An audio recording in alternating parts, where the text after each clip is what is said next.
Hola, ¿qué tal? Muy buenas noches, 8:45, momento de las noticias. Mi nombre es Juan Carlos Sandoval y le presento nuestros titulares. Banco Industrial, siempre de tu lado, presenta los titulares.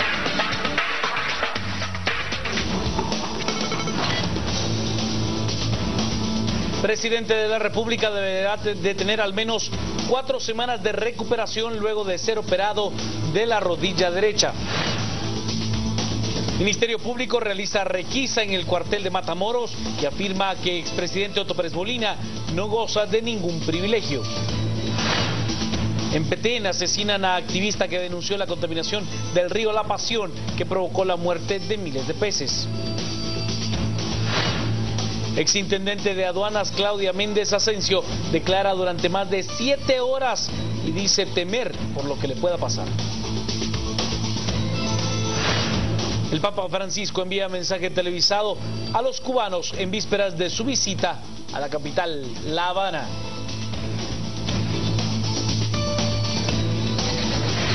Banco Industrial, siempre de tu lado, presentó los titulares. Comencemos con las noticias. El presidente de la República, Alejandro Maldonado Aguirre, fue intervenido quirúrgicamente luego de una caída. El presidente de la República, Alejandro Maldonado, fue operado de la rodilla este jueves a eso de las 10 de la noche. El mandatario sufrió una caída desde las gradas y por ello su intervención fue necesaria. Maldonado salió con éxito de la intervención quirúrgica. Quien lo operó fue el doctor y jefe del Departamento de Traumatología y Ortopedia del Hospital Militar, Adán de León Argueta. Efectuándole una reparación de su tendón cuádriceps del miembro inferior derecho. Dicha intervención pues fue bastante exitosa.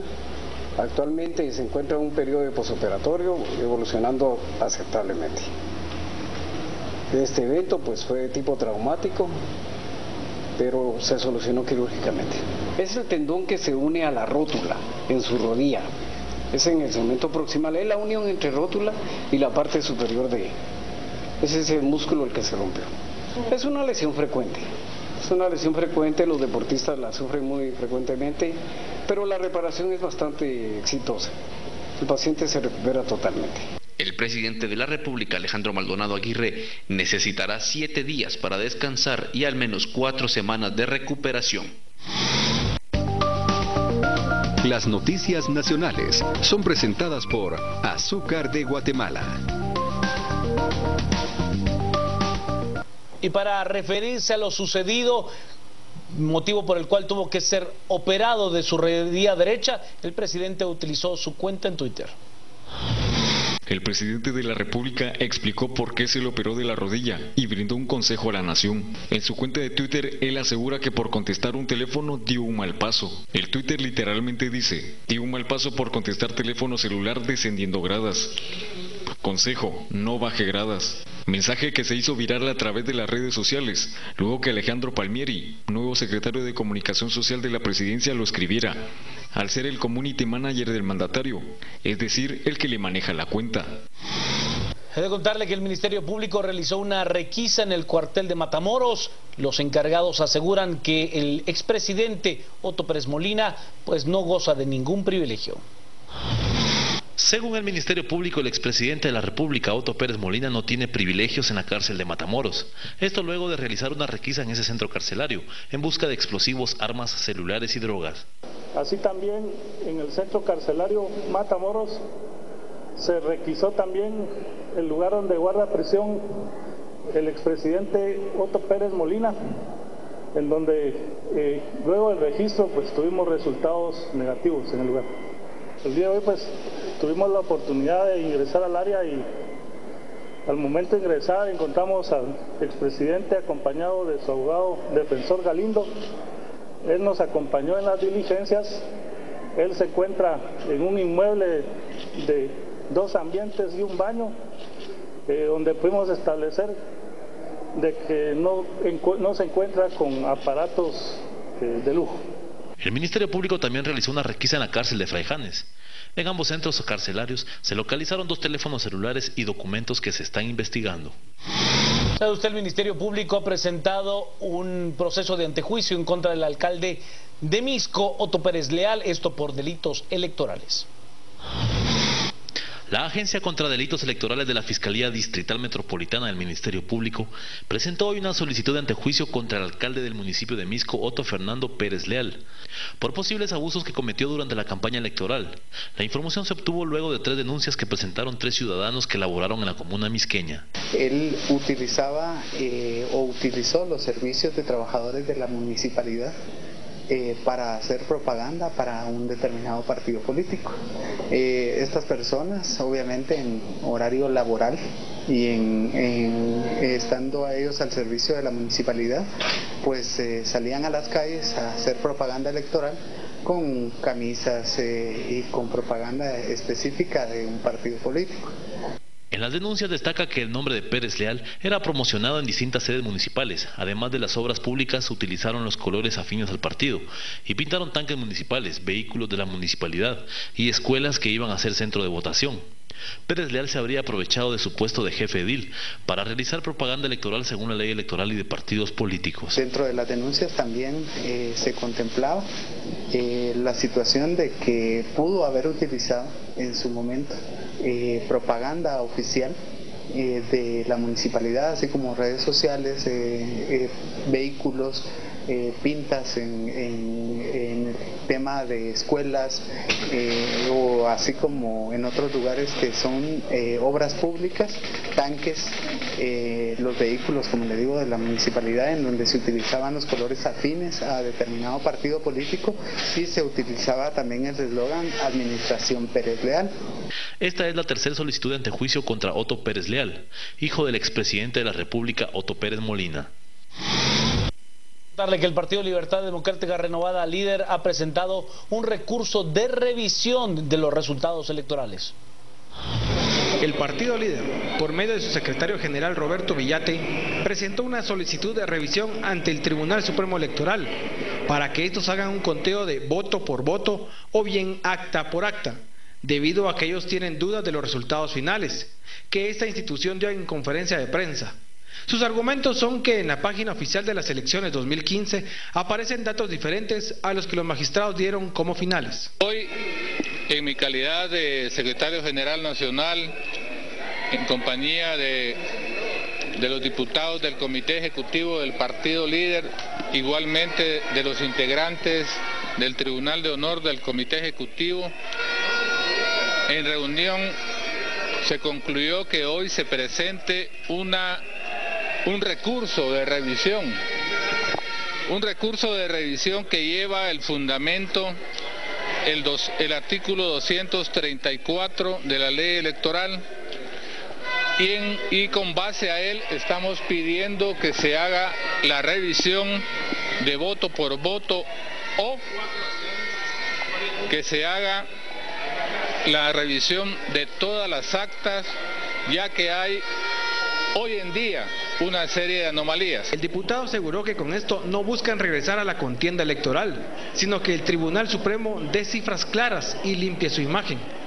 Y al ser cuestionado sobre si esto es para respaldar la versión de su ex candidato Manuel Balizón de un fraude electoral, se negó a dar declaraciones y no respondió si harían la denuncia ante el Ministerio Público. El doctor Balizón denunció que hubo fraude electoral. No puedo omitir mi opinión. Que hubo fraude electoral. ¿Ustedes ya pusieron la denuncia como partido político? No puedo emitir mi opinión con respecto al doctor Manuel Balizón. Pero por partido político usted... Lo que yo estoy haciendo hoy es presentar un recurso de revisión. ¿El fraude electoral es un...?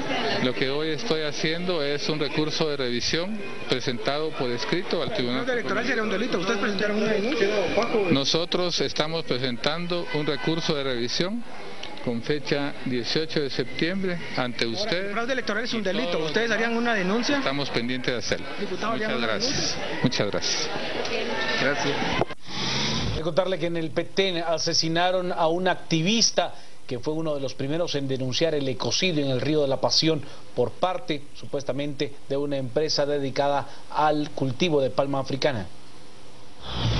Asesinan a concejal electo en el municipio de Sayaché, Petén. Rigoberto Lima, de 28 años de edad, quien fue electo como concejal quinto de la corporación entrante de la Unidad Nacional de la Esperanza, UNE. Lima fue asesinado frente al juzgado de paz con varios impactos de arma de fuego. Según testigo, a mediodía de ese viernes, dos sujetos que se conducían a bordo de una motocicleta atacaron a balazo el profesor Rigoberto Lima. Según Daisy de la Cruz, aseguró que su esposo no le comentó de alguna amenaza. El fallecido era residente del caserío El Champerico, donde también laboraba. José Camnal indicó: esta es la respuesta de las intimidaciones y múltiples amenazas que tuvimos antes y después de las elecciones que ganamos el 6 de septiembre. Al mismo tiempo, el licenciado Saúl Pau publicó a través de su cuenta de Facebook: Rigoberto Lima, quien era uno de los primeros denunciantes en contra de la empresa Palmera Repsa sobre la contaminación en el río La Pasión.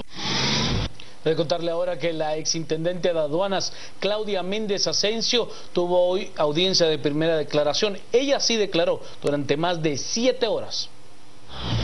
En su declaración ante el juez Miguel Ángel Gálvez, la exintendente de aduanas, Claudia Méndez Asensio, aseguró que estando en la carceleta de Torre de Tribunales recibió la visita de un abogado, pero no precisamente de su defensor, fue de Benjamín Estrada, quien es representante de Roxana Valdetti, considerada la cabecilla de la línea. Según Méndez, el abogado de la ex vicepresidente le interrogó sobre su conocimiento en el caso. Y me asusta más, señor juez, porque la primera noche que yo pasé en esa carceleta de allá abajo, uno de los abogados de la señora Valdetti llegó a buscar para preguntarme, como que si fuera persona de mi confianza, diciéndome: ¿cómo estás? Pero ¿tú qué sabes? ¿Con qué te vincula? Hay llamadas. Y entre el shock y en lo que yo estaba me quedo: ¿quién es? ¿quién es? Y uno de mis abogados, estando ahí presente, solo me hizo: ¿qué pasa acá? Cuando yo reconozco a la persona, que no sé el nombre, solo sé que es un abogado moreno, alto, algo gordito él, dije: mire, yo no sé nada, porque realmente no sé más de lo que ustedes mismos han logrado investigar. Según Méndez, a las autoridades de la superintendencia, tanto a lo jurídico como a gerencia, se les informó sobre la estructura y la amenaza al personal de la SAT. Sin embargo, omitieron darle trámite. La exintendente reprochó varias ocasiones durante su declaración al mandatario de la CICIG, Fernando Orozco, porque según ella siempre colaboró con información para desmantelar la organización. Incluso todavía después de los acontecimientos, en una plática, justamente, perdóneme, licenciado, que lo diga, pero usted sabe que es la verdad, el licenciado Fernando Orozco me dijo: hay que resguardar toda la documentación que está en las aduanas. Pero a mí me tenían casi que atada de manos toda la administración tributaria, porque me veían como corrupta, como permisible, con malos ojos, y el directorio me tenía desde las 6:30 de la mañana dando explicaciones de qué era lo que había pasado. Y si yo hacía una sola cosa más en esa intendencia, iban a decir que de plano para ocultar información, para beneficiar, y yo dije: hasta que no me resuelvan mi situación, yo mejor ya no toco nada. La exintendente también reiteró en la audiencia su temor por la seguridad de su familia y de ella, debido a que la estructura tiene grandes alcances. Ante el juez de mayor riesgo, Claudia Méndez Asensio puso a disposición sus cuentas bancarias y su declaración patrimonial, tratando de mostrar así que ella no percibió dinero durante el año y medio que estuvo al frente de la Intendencia de Aduanas. Si yo fuera tan importante en esa estructura y recibiera esa cantidad de que han mencionado, que son 150,000 semanales, están hablando de 600,000 quetzales al mes, señor juez. Si tanto a mí me hubiera importado, ¿y por qué yo no estaba en la reunión? Si estuvo presente el de recursos humanos, que dentro de la estructura administrativa de SAT está muy por debajo del rango del intendente, pero en la reunión estaba el que está por arriba del intendente, ¿por qué no iba a estar yo? Si era mi porcentaje que iban a definir, si era mi interés lucrativo ilícito de estar, ¿dónde está mi participación en la reunión? ¿Dónde está mi foto en esa cantidad de fotos que han presentado donde la gente se reunía? Las noticias nacionales fueron presentadas por Azúcar de Guatemala.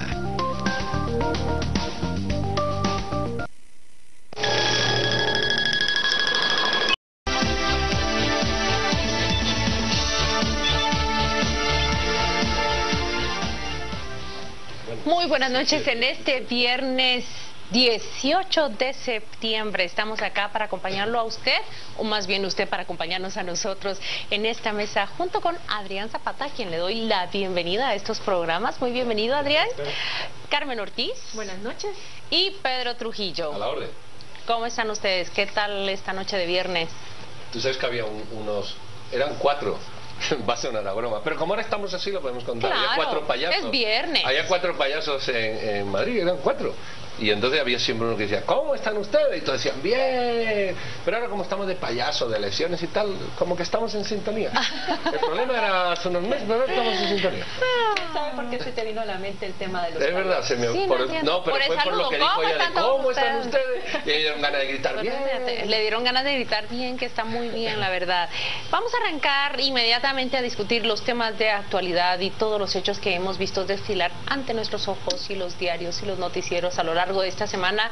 Y cómo no comenzar con esa noticia que seguimos prácticamente desde el lunes, luego miércoles, luego jueves y hoy mismo viernes, cuando la exintendente de aduanas, Claudia Méndez Asensio, es llevada a los tribunales y posteriormente ante el juez Miguel Ángel Gálvez para enfrentar esa acusación que le señala de ser una colaboradora de esa línea de robo en la Superintendencia de Administración Tributaria.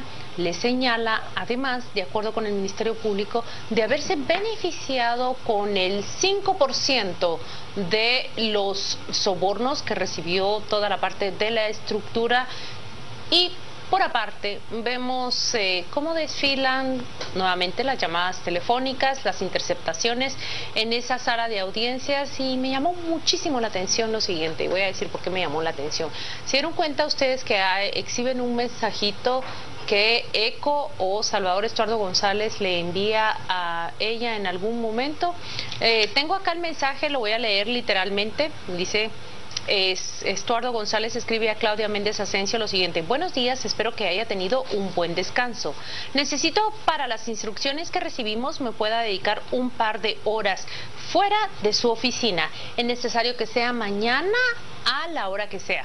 La reunión será en un lugar seguro y con la gente necesaria para que usted salga con una solución completa. JC necesita ver con usted temas de marchamos. ¿A qué se refería este mensaje? Y la gran pregunta del Ministerio Público es: ¿por qué Estuardo González, que ha sido identificado como un dirigente externo de esa estructura criminal, le giraba este mensaje a ella? ¿Por qué reunirse fuera de su oficina en un lugar seguro para salir con indicaciones concretas? Yo quiero que arranquemos sin más la discusión. ¿Qué es lo que ustedes piensan? ¿La escucharon a ella defenderse? ¿La vieron a través de las cámaras? Adrián, ¿quiere arrancar esta discusión?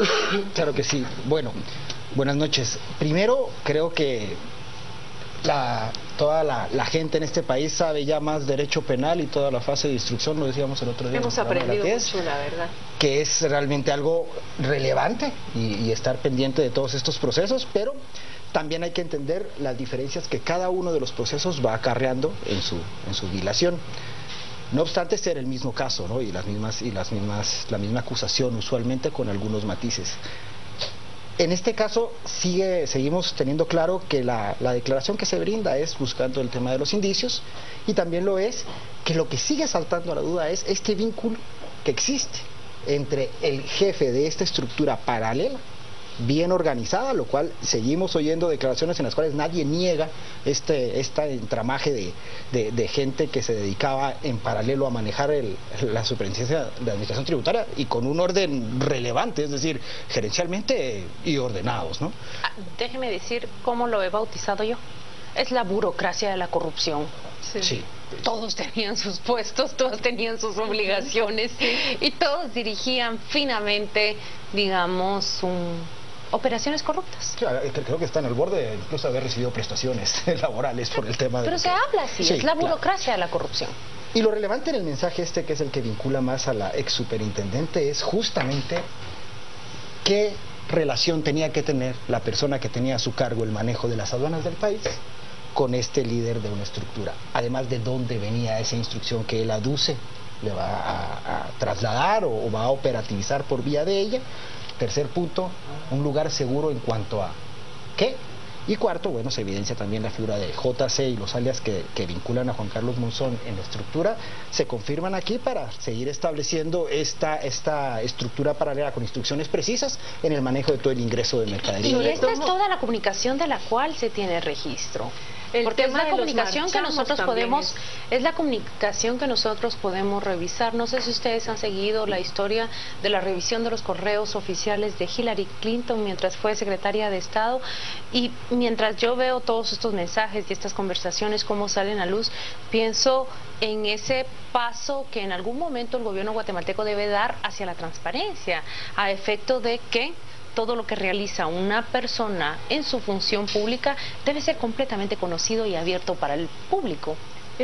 Yo quiero volver sobre lo que Claudia decía, cómo funciona todo esto, por eso se llama crimen organizado.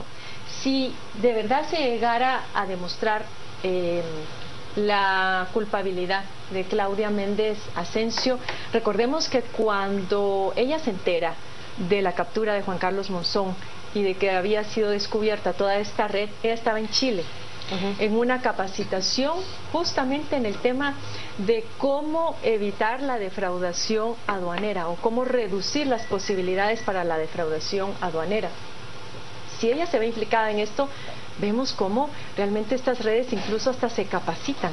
Es decir, reciben información sobre las tendencias de cómo se está trabajando a nivel de aduanas en otros países, cómo se está trabajando en temas tributarios, y luego regresan, pero no para ponerlos al servicio del Estado, sino únicamente para pensar en una contraestrategia enfocada justamente a revertir lo que han aprendido en esas capacitaciones. Eso me parece a mí asombroso. Recordemos que Claudia Méndez Asensio fue puesta en esta intendencia de aduanas por la exvicepresidenta Roxana Valdetti, aduciendo que había una gran pérdida de recursos para el Estado y que tenía que reducirse y lograr recuperar para el Estado alrededor de 10.000 millones de quetzales. Luego Claudia Méndez Asensio, en su declaración de esta semana, una de sus argumentaciones era, pero miren, esto no es un problema nuevo, esto es algo que ya se había experimentado en otros gobiernos, lo dijo también Otto Pérez Molina en la entrevista que le hizo Fernando del Rincón. Entonces, yo creo que esto no es una justificación. Al parecer, sí, efectivamente lo que sucede es, de manera cíclica, se van sustituyendo unas redes criminales por otras, a veces logran convivir, compartir y equilibrar poderes y recursos, pero la mayor preocupación en este caso es qué va a pasar ahora después de esta desarticulación y quiénes son los que se están reconfigurando ahora en la Yo me muero por revisar lo que las notas de mi compañero Pedro Trujillo anota ahí tan diligentemente siempre en su papel. Él ya comparó esto con una clase, con que el compañero de clase está viendo, pero antes de darle la palabra, quisiera que escucháramos esa interceptación telefónica que se exhibió durante las audiencias. Es una interceptación en la que se escucha decir cuánto le corresponde a la exintendente de aduanas de las operaciones. Escuchemos. El árabe dijo que le daba a la señora Claudia 150 semanales. Así no. Eso fue el éxito de él. La pregunta de Miguel ya. Él se lo dio, no se lo daba personalmente a él, que se lo llevaba menos del hermanito que trabajaba como Sam, ¿te acuerdas? Se lo llevaba menos, lo llevaba a un punto donde ella puso 150 semanales. El contexto de la sesión se establece que efectivamente cuando se refieren a una persona, hablan de la Llorona, dicen que se reunió con la estructura el día anterior, es decir, que tuvieron una reunión y que el éxito del árabe se refieren al señor Osama Cizaranqui, que le daba a la señora Claudia 150 semanal y que ese fue el éxito de él. No se lo daba personalmente a ellos, sino que se lo llevaba a él. Yo le doy inmediatamente el paso o la palabra a Pedro Trujillo, que ya iba a comentar sobre este caso y sobre la llamada. Hablemos de esto. Mira, la primera pregunta a mí me surge por algo que ha dicho Carmen, que ha salido, es ¿realmente la gente que ingresa al gobierno no sabe esto? Yo creo que lo O sea, sabe. uno Claro. no descarto que haya gente que no lo sepa, ¿verdad? Pero realmente la gente que llega al gobierno dice, ay, es que yo no sabía, este país lleva funcionando así 30 años. Como ahora dicen ahí, es que esto no es nuevo. A ver, presidente, pare ahí. Si no es nuevo, ¿por qué no lo dijo en campaña? ¿Y qué ¿Por qué hizo no usted para ¿Cómo que no es contrarrestarlo? nuevo? Y parece que como no es nuevo, lo que queremos es acusarnos todos. Y bueno, es que tú fuiste, eso, y como todos lo hemos hecho, perdónenme a mí y borrón y cuenta nueva. No se sabe. La segunda que yo tengo es, este país es muy permisivo con la omisión. No suele ser, depende, tan permisivo con la acción, pero sí con la omisión. El policía que es un inútil, ¡ay, lo echamos! No, no lo echamos, no, lo procesamos. El juez que lo hace mal, ¡ay, lo cambiamos de sitio! No, no, lo expulsamos de la carrera judicial. Entonces, la omisión de deber, la omisión de denuncia, la omisión parece que no se castiga y es tan grave como la acción. Y creo que este país es sumamente permisivo con la omisión. Entonces aquí decía en una de las declaraciones la señora Asensio, bueno, es que yo delegaba funciones, yo no puedo controlar todo, yo no puedo saber, bueno, entonces usted no sirve como jefe. Es que la responsabilidad del jefe es o ejecutarlo, claro, o generar una dinámica de ejecución eficiente a través de la fiscalización que tú tienes que hacer por los procedimientos que tú creas. Otra vez la omisión. Lo tercero que estamos viendo es que la red cada vez tiene más nudos. Me parece que sí, Adrián, ahora salió no sé qué, y van saliendo nudos de la red, y yo estaba aquí dibujando y decía, claro, ¿qué dibujará? Pues dibujaba una red. Yo veía una red gris que se van iluminando puntos, y son puntos de convergencia. En uno aparece el presidente, la vice y no sé qué, plap, en otro la vice y no sé qué, en otro, y van apareciendo. ¿Qué no habrá en esas miles? ¿O qué no se ha iluminado? Eso, que todavía queda oscuro por ver. Bueno, irrelevante que están atajando ahorita el tema del flujo de efectivo antes de que entre al erario público, lo que hace más fácil, aparentemente, el poder sustraerlo. O sea, ya no es en un proceso de compras y contrataciones, ya no es en un proceso de plazas fatales, directo. Nos vamos al chorro. Al chorro. Pero hay otra cosa que ya nos han callado. ¿Tú qué te crees? ¿Que las aduanas están funcionando bien ahora? No. ¿Tú te crees que los mafiosos del puerto y del aeropuerto, porque los dos lados hay auténticos mafiosos? Mira, hay mafiosos que desconectan los sistemas. Lo voy a decir ya. En migración hay un señor que es el del switch y apaga el sistema cuando le da la gana. ¿Qué no hemos entendido? ¿Qué no hemos entendido? Y eso sigue ocurriendo. Por favor, en las aduanas el aeropuerto, sigue igual. Cualquier viajero la vergüenza que utiliza el aeropuerto internacional Aurora puede ver los símbolos de la corrupción allí. Sí. Todos los días. Allí hay símbolos. Hay informes que yo he leído de hasta qué vuelos y por dónde sale la gente. Y se quedan para el final. Es decir, ¿se van mejorando las cosas? Por supuesto, se van mejorando paso a paso. Pero es que hay cosas que se pueden cortar y son, y lo voy a decir otra vez, los sindicatos mafiosos de este país. Hay sindicatos honestos que luchan, ¿verdad? Bla, bla, y yo no lo voy a discutir eso. Pero si no fuera rentable un sindicato, ¿qué hacen 50 o 60 sindicatos dentro de salud? Es que no tiene sentido. Un ejemplo de ello es Danilo García. ¿Han leído ustedes la investigación que publica Contrapoder esta semana sobre el secretario del Sindicato de Trabajadores del Ministerio de Economía? Por favor, alguien tiene que poner un alto, pero no me refiero necesariamente a la persona, sino a esa práctica corrupta que ha desnaturalizado el objetivo del sindicato. Que alimenta el sistema, porque viendo lo que Pedro mencionaba, es lamentable escuchar a algunas personas decir, a raíz del caso La Línea, decir, miren, ahora las aduanas son un completo desorden, porque antes por lo menos se sabía a quién había que pagarle. Sí. Y entonces, como estaba prácticamente todo ordenado y sabían que se iba a pagar cierta cuota y que esa cuota les daba ciertas garantías de que iban a tener la mercadería en tanto tiempo, ahora lo que ha pasado es que se están quejando del desorden que hay y que inclusive está siendo más caro sacar la mercadería ahora de las aduanas de lo que era antes. La pregunta es si los países del mundo, iba a poner Estados Unidos, pero muchos otros países, tienen solucionado el tema con un sistema de control migratorio antihombre, es decir, electrónico. Es puramente electrónico, donde el ser humano incide lo menos posible o nada. Y las aduanas es un sistema electrónico por rayos X. ¿Cuál es el problema de no ponerlo? Y solo hay un problema: no le interesan a las mafias sindicales y del crimen organizado que eso se ponga. Claro, es que no les lo que interesa. La Línea nos demuestra es que esas mafias tienen conexiones directamente con el poder que impiden cualquier reforma. 150.000 a la semana solo. Una persona, 5%. Y ojo que los intendentes, dentro de la estructura administrativa del Estado, los intendentes en la super son de los mejor pagados. Sí. Vamos a ir a un corte comercial, nos quedamos con esa idea para que usted comente, pero regresamos, quédese con nosotros porque regresamos en breve.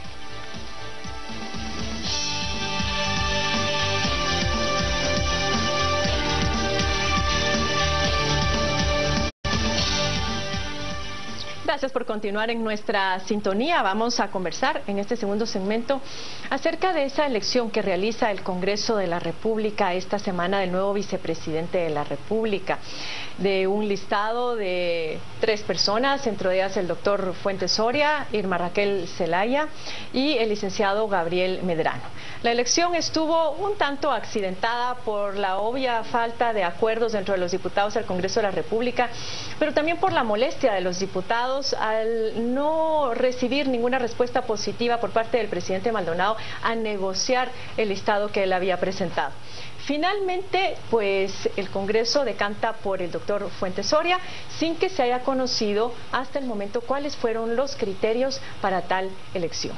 Pero a mí me pareció muy positivo el anuncio del presidente Alejandro Maldonado Aguirre cuando anuncia que no tiene por qué estar negociando, tiene que cortar las líneas telefónicas entre Ejecutivo y Congreso porque no es un punto de negociación. Él envió el listado de 3 y que el Congreso lo eligiera. Y me parecía a mí que con esa respuesta el mensaje que enviaba no solo era cortar esta línea acá, cortar ese tipo de negociaciones que puede prestarse a otro tipo de condicionamientos, sino además muy seguro él de que cualquiera de los 3 que fuera, por eso lo envió, con cualquiera de los 3 iba a sentirse él cómodo. ¿Sabes qué pasa? Aquí se hizo una cosa ilegal. El nombramiento, en mi opinión, el nombramiento del señor Maldonado fue ilegal. ¿Por qué? A ver. Verás por qué.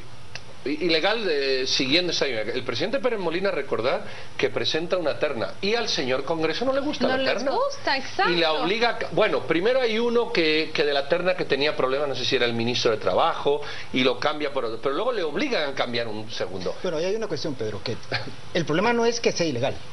¿Por qué? Déjate acoto eso. El Congreso no tiene obligación de conocer y de conocer y de conocer hasta que se elija. Pudieron haber pasado ahí hasta el año entrante. Correcto. ¿Qué sucede entonces? Para destapar o desamarrar ese nudo es que el presidente decide cambiarla. Correcto. Lo que pasa es que conceptualmente le mandar una terna obliga a elegir. Y voy contigo, pero voy contigo en eso, es decir, es verdad, vamos a decir, no es legal, llevas toda la razón, no es legal, pero es una incorrección producto de una presión. La razón es muy sencilla. Si el presidente se tiene que someter a la terna que quiera el Congreso, no hay división de poderes. Por eso yo presento 3 y tú eliges uno. Esa es la división de poderes. Ahora, si yo tengo que presentar los 3 que tú quieres y tú eliges uno, no existe división de poderes. Claro, pero esto fue lo que quisiera, pero que pasó en la primera. Acuérdate que pasó en la primera y nos la tragamos. Pasó con Otto Pérez Molina. Lo que debía de haber ocurrido es lo que muy bien dice Adrián. El Congreso podría estar sesionando todavía, no ser que la Corte Constitucional hubiera dicho... Pero no fue eso que Alejandro Maldonado Aguirre los empujó a hacer. Pues sesionen y elijan, porque yo ya... Eso fue lo que hizo, pero recordar que había un precedente, porque de los 3 que el señor Maldonado puso, que posiblemente serían de su confianza y que bueno, el Congreso no quería ninguno porque a saber a quién querían meter ahí. Bueno, y ojo Pedro, aquí el agravante son 2. Uno, fue unánime el hecho de que las bancadas reconocieran la honorabilidad e idoneidad de los candidatos. Es decir, ni siquiera es el argumento. Y lo otro, que a mí en lo personal me parece el colmo de los colmos en la coyuntura que hemos vivido en los últimos meses, que se argumente que el problema es que el presidente no se ha sentado a negociar con nosotros. ¿Eso es? Sí, o argumentar, como decía el diputado Alejos aquí, es que nosotros necesitamos saber para qué es que lo quiere. A ver. ¿Cómo? Pero, tiene que explicar. Argumentando perfiles de acuerdo al objetivo. Yo entiendo la dinámica de colaboración y yo quiero pensar que el señor presidente lo que hace al hablar del corte de comunicaciones justamente es decir, se acabó la injerencia. Así es.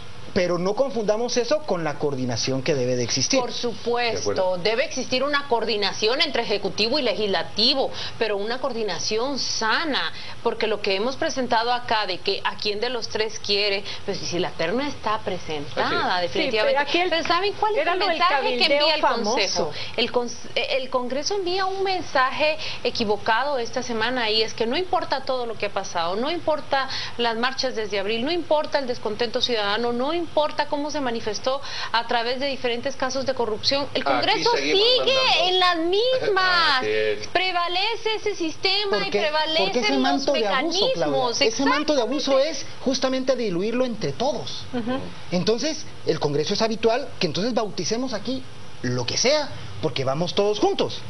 Y creo que lo que ha faltado es la fiscalización ciudadana y señalar, porque es que el tema es la condena y el hartazgo es con la clase política, señores, que ustedes representan. Pero ya no les importa, y te das cuenta que lo que pasa es que tampoco está dentro de su marco mental el hecho de dar un voto a cambio de nada. Y eso era la insistencia en el famoso cabildeo, y hay cosas que no deben estar sujetas a ese tipo de negociación, pero es evidente que, como se dice en lenguaje llano, y los guatemaltecos lo saben muy bien, le están sacando el diablo a la botella todavía, hasta donde se pueda. Pero Maldonado pone un alto, Claro, y Maldonado dice no, y el Congreso dice, el día siguiente tenemos la gente en la calle protestando contra nosotros. Yo creo que ese es el punto de inflexión, pero yo veo es lo que digo, que parecieran no cambiar. Y déjenme decirles, no solamente ha sido sometido el Congreso de la República a toda esta crisis, pero un expresidente, hablo de Pedro Moadi, se encuentra enfrentando cargos hoy a un proceso legal donde habrá de clarificar cuál fue su participación, pero se dieron cuenta que esta semana empleados que fueron contratados por él bajo su presidencia y que estuvieron adscritos a su oficina son acusados de delitos tan graves como lavado de dinero. Ojo que digo, es gente que enfrenta una acusación, habrá de esclarecerla ante los tribunales, pero el Congreso no se encuentra libre de culpa. Y todavía para ponerle la guinda al pastel, como solemos decir, se da esa desbandada anunciada ese día, justo en el momento en que se tenía que llevar a cabo la tercera votación. Bueno, mira, aquí lo que está pasando es una buena catarsis. Los corruptos saben que les va a caer la justicia. El arraigo del señor Barquín, el vicepresidenciable, ya es una llamada de atención. Quedan como 10 juicios pendientes, antejuicios que se van a decir para al diputados Mirza 7 u 8 Jaime Martínez Loaiza, pero también hay de otros partidos, Chávez, ¿verdad? Pedro Moadi, Woody Rivera, hay varios. Y eso está por venir, y va a venir con la misma intensidad. Y lo que yo creo es que el próximo Congreso va a entrar con las orejas enveladas de cómo tienen que actuar para evitar estas cosas. Pedro, pero yo creo que hay una cosa que es relevante, y es que aquí la fiesta no ha acabado. O sea, este Congreso todavía tiene cosas trascendentales que conocer. El presupuesto. Y número 2, los esfuerzos que puede hacer este gobierno de transición tienen que ser conocidos por ese Congreso. Entonces, yo no sé si sirva de hacerles un llamado a la reflexión todavía, después de todo lo que hemos visto, pero creo que tenemos que hacerlo. Pero déjenme agregar a mí una tarea más pendiente de este Congreso. Y hemos hablado de la política a nivel general, pero nos hace falta hablar de un problema que ellos mismos deben abordar antes de apagar la luz y marcharse: su sistema de recursos humanos. No puede ser que frente a nosotros desfilen casos de plazas fantasma en los cuales se acusa a diputados bajo la sospecha de recibir mitades, de transferir dinero de gente que fue empleada allí y nunca llegó. ¿Cuál es el sistema de control interno que tiene el Congreso de la República para que esto no se repita más? ¿O cuál es la garantía que tenemos nosotros que no siguen contratadas y que esas plazas fantasmas no siguen espantando por ahí por los corridos parlamentarios? El tema del pacto colectivo del Congreso, porque se habla del de salud, se habla del de educación, pero el del Congreso, ojo, y además, o sea, no solo son las plazas fantasmas, no solo es el pacto colectivo. ¿Qué pasa con la ley orgánica, con el abuso de la interpelación? Todas esas son asignaturas que nos dejan pendientes, habiendo sido el peor Congreso de la historia. Pero el Congreso de la República parece como que nada de lo que ha pasado ha pasado. Pero ellos tienen la misión de fiscalizar, pero nunca se fiscaliza. Fiscalizan a los demás. Se chantajean. Se chantajean. Pero eso también los congresistas tienen que tomar su parte de culpa. Porque hay congresistas que dicen, yo no me corrompo, y lleva razón, pero no denuncias al corrupto y lo sabes mejor que yo. Y tú no te levantas en el Congreso, como yo hablo con unos congresistas, tú te tienes, y tiene que ocurrir una vez. Tú te tienes que levantar en el Congreso y decir, mire señor fulano, usted es un sinvergüenza. Y le voy a decir por qué. Porque lo sabe. Entonces, este miedo del Congreso entre ellos siguen defendiéndose en exceso. Claro. Hasta que uno rompa la lanza o dos. Y eso es lo que yo espero que ocurra todavía en el Congreso. De aquí al 14 de enero. Miren, tenemos que abordar un tema pendiente. Carmen va a presentarlo y son esos nuevos nombramientos que han ocurrido en el gabinete de gobierno. Ustedes recordarán que el presidente Alejandro Maldonado Aguirre, al asumir, solicita la renuncia de todos los ministros para que él nombre a gente de su confianza. Vamos a ir a un corte comercial, pero vamos a volver a abordar este tema para ver muy rápidamente esos nuevos nombramientos y quienes asumen la responsabilidad en diferentes carteras.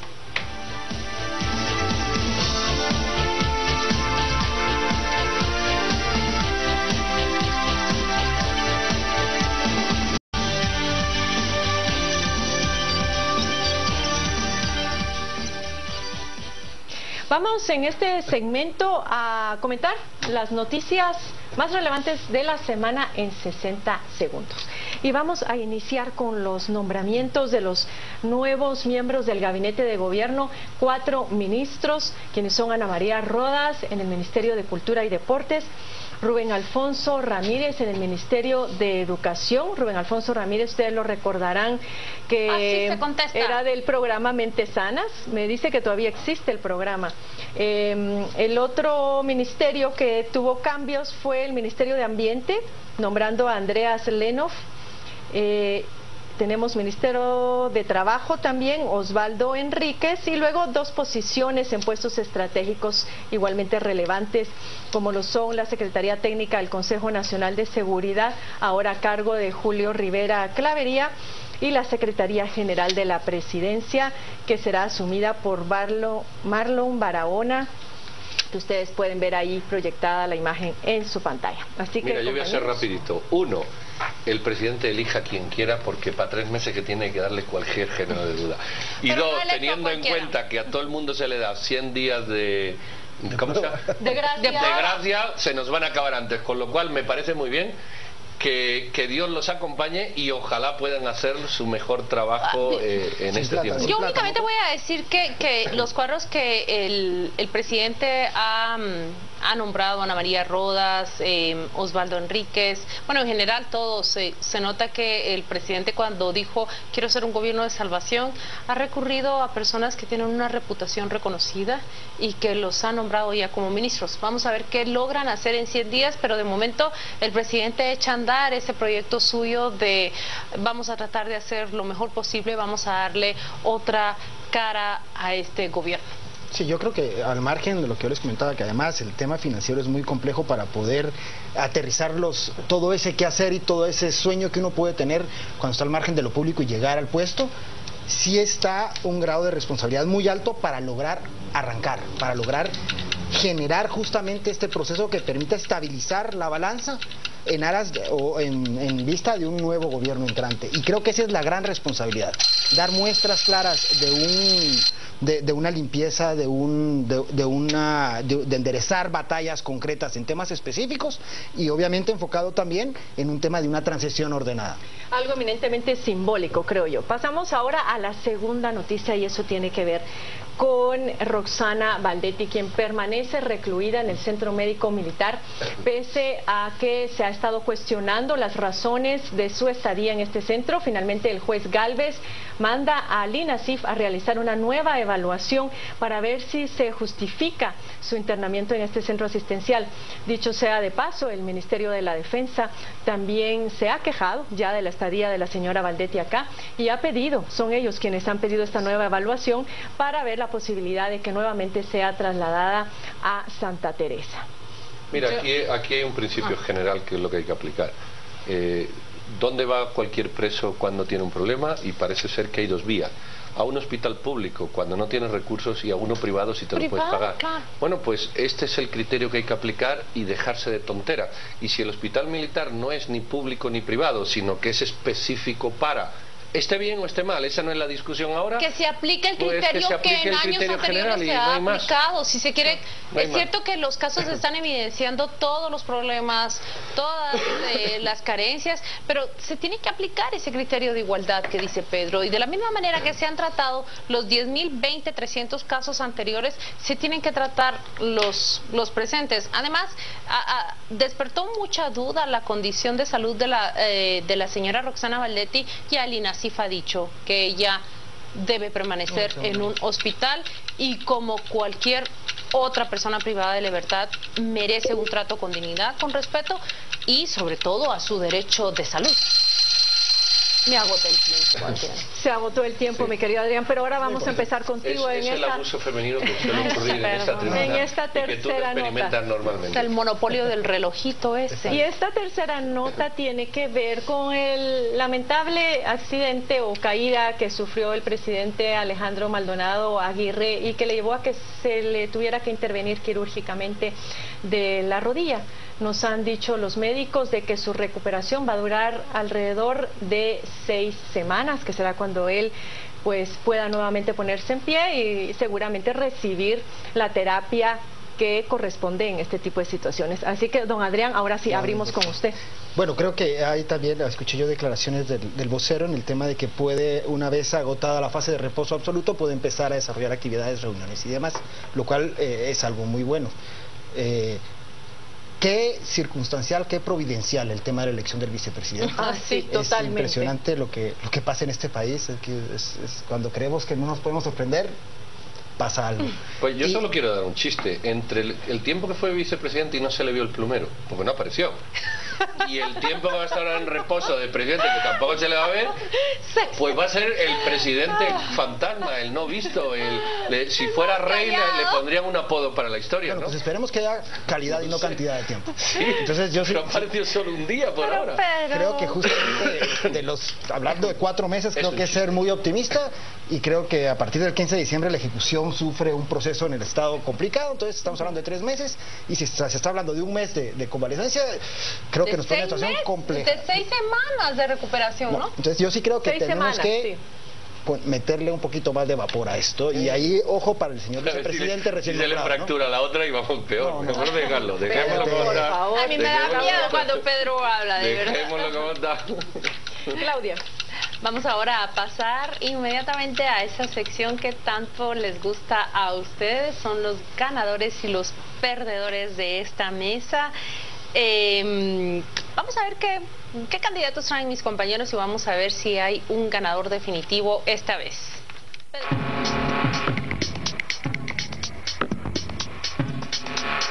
Bueno, arranquemos. Yo quiero traer una candidata invisible, pero que está ahí, que es la ministra de Gobernación, Eunice Mendizábal. Ha estado durante todo el proceso de elecciones, ha relevado la cúpula policial entera, ha cambiado parte de su gabinete y está llevando un proceso, o está cargando sobre su espalda una tranquilidad, más o menos, porque el país no está tranquilo desde las elecciones ahora, que parece que va ahí porque ahí va. Pero ahí va porque hay detrás, en este caso, una ministra que le está echando en gana. Entonces yo creo que hay que nombrarla como ganadora, porque solo recordamos a los que salen y a los que no están. Parece que eso es normal, las elecciones fueron tranquilas porque fueron, los otros fueron porque fueron, bueno, no, hay una persona, y en este caso es la ministra de Gobernación. Y de perdedor, yo quiero nombrar al señor Edgar Barquín.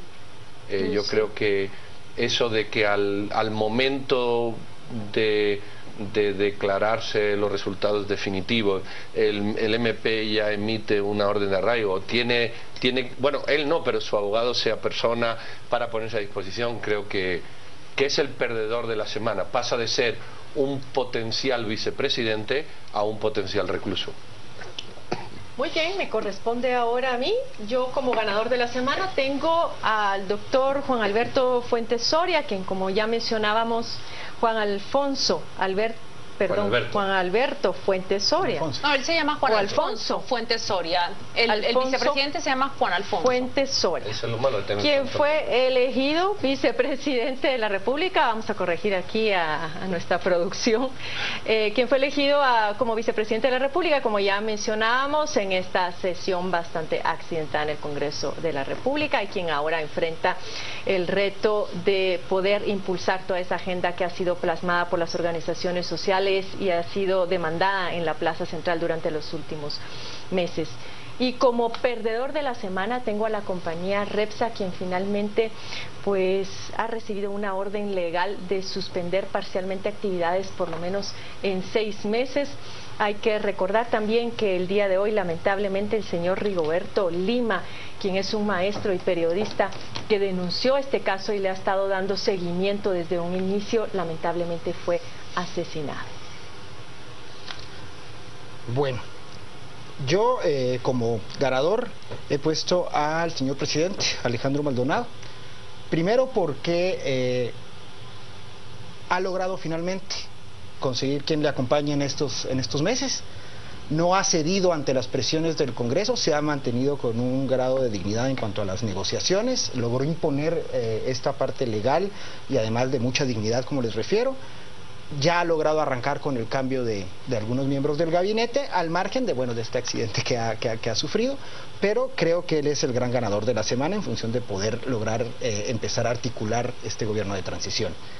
Y como perdedor coincido con Pedro, con que sea el licenciado Edgar Barquín, pero no solo por el hecho del arraigo, ni solo por el hecho de la pérdida de elecciones, sino por el riesgo que se corre después de tener una carrera completa en toda la administración pública, muy reconocida, de haber ocupado puestos importantes en todo el esquema financiero del país, y ahora ser acusado y estar al borde de ser procesado por un tema justamente que atenta contra todo lo que a él lo formó y defendió a lo largo de su trayectoria en lo público. Y me tocan a mí mis ganadores. Yo quiero proponer, no voy a decir los nombres, pero creo que ha sido muy significativo cómo vemos en algún momento que, por ejemplo, el jefe de la Comisión Internacional contra la Impunidad en Guatemala, Iván Velázquez, y Telma Aldana, jefe del Ministerio Público, encabezan esa lucha contra la corrupción. Bien, lo que hemos visto las semanas siguientes es cómo los fiscales y los investigadores que tienen decenas de nombres, centenas, emprenden y llevan a cabo esas audiencias. Esa semana le tocó al fiscal y a los investigadores que llevan el caso contra las supuestas plazas fantasmas que se originaron desde el despacho del señor Pedro Moadí. Y creo que hace falta también enfocar los reflectores hacia todos esos investigadores y esos fiscales que están llevando a cabo ese trabajo de litigio en los juzgados. Y como perdedor quiero proponer vamos a ver, quiero unirme al perdedor de Carmen para que ya tenga de una vez 2 votos.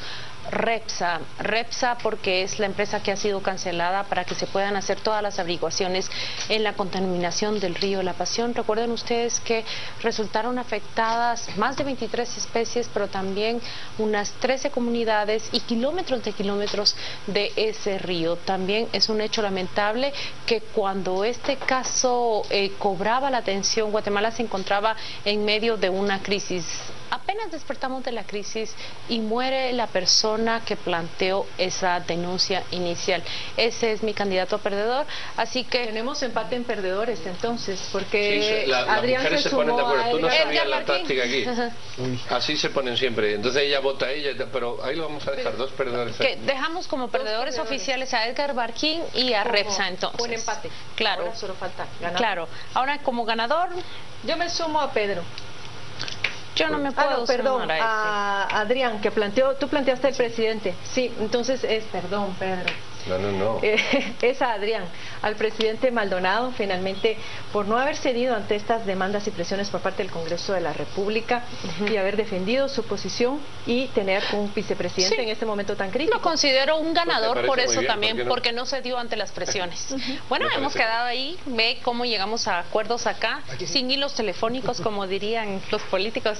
Que pase usted muy feliz noche y que tenga un buen fin de semana. Muchas gracias por acompañarnos.